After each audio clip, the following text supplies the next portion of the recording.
Control your anger, or your anger, it will control you. We should remain silent. We may use foul language. We may raise our voice. You should leave that place. It is very important we control ourselves in the fit of rage.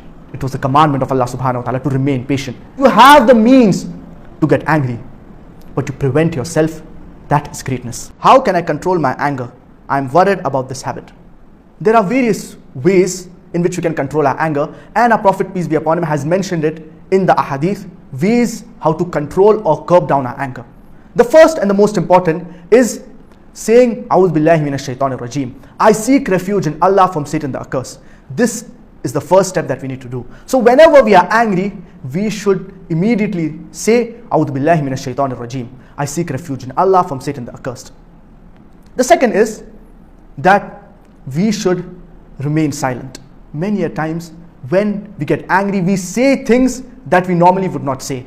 For example, we may use abusive language, we may use foul language, we may raise our voice in front of our elders, in front of our parents, etc. Our beloved Prophet Muhammad, peace be upon him, said that if you are angry, you should remain silent. The third is that you should change your position. And our beloved Prophet Muhammad, peace be upon him, said that if you are angry and you are standing, you should sit down. If you are sitting, you should lie down. So if you are standing and you are angry, you should sit down. If yet you cannot control your anger, then you should lie down. And we have the example of Abu Dharr radiallahu anhu, wherein he was feeding his animals at a trough that he owned. And certain people, they came to this trough and they also started feeding their animals, which resulted in the trough of Abu Dharr radiallahu anhu to break. Abu Dharr radiallahu anhu, he was angry, but he immediately acted upon the teachings of our beloved Prophet Muhammad, peace be upon him, and he sat down. So the people around him, they asked that why did you sit down?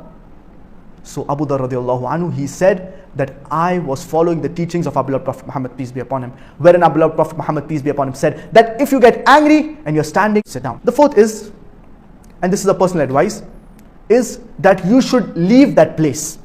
So for example, if you are having some argument with your brother in a room, so you should leave that room.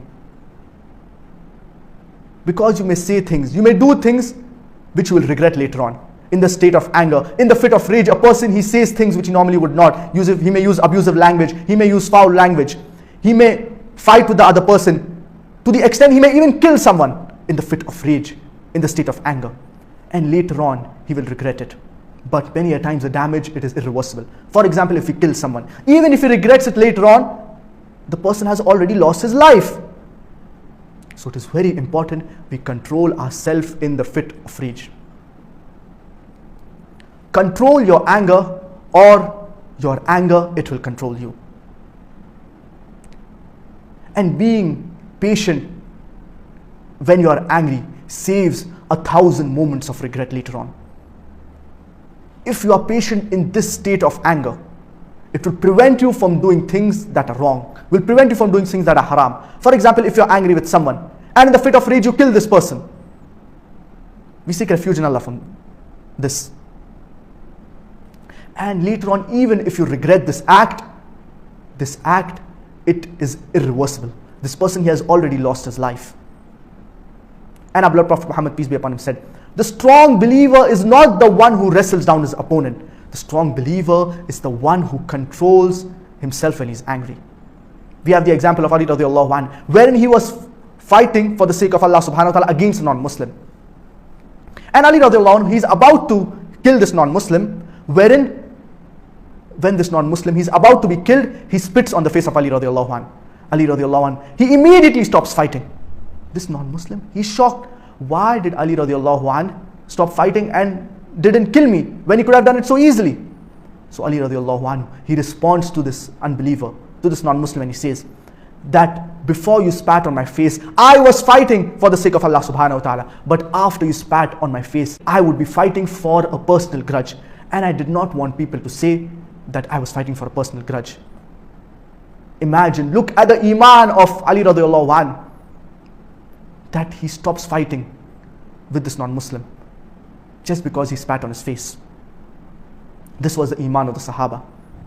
And if you look at the lifestyle of our beloved Prophet Muhammad, peace be upon him, the first 13 years of prophethood in Makkah, Towards the end of these first 13 years, wherein Sahaba like Umar radiallahu an, Hamza radiallahu an, they embraced Islam, the Muslims, they started getting powerful. They had the strength. And many of the Sahaba, they wanted to fight back against the oppression that was done to them. But it was the commandment of Allah subhanahu wa ta'ala to remain patient. Even though they wanted to fight back, they were angry at these kuffar, at these mushrikeen, yet they bore it with patience and perseverance. So many a times you have the means to get angry, but you prevent yourself. That is greatness. So you should abstain from doing anything that is haram, control ourselves in the fit of rage, in the fit of anger. And our beloved Prophet Muhammad, peace be upon him, said that the one who controls his anger when he has the means to act upon it, Allah subhanahu wa ta'ala will fill his heart with contentment on the day of resurrection. Subhanallah, what a hadith. Imagine having contentment on the day of resurrection when people are in panic and they are scared about the questioning of Allah. We should always be patient, be calm when we are angry. And we should curb down our anger, follow the teachings of our beloved Prophet Muhammad, peace be upon him. And we should always remember, the true strength of a believer is not in wrestling down or fighting another believer, but it is in controlling yourself when you are in the fit of rage, when you are in the state of anger.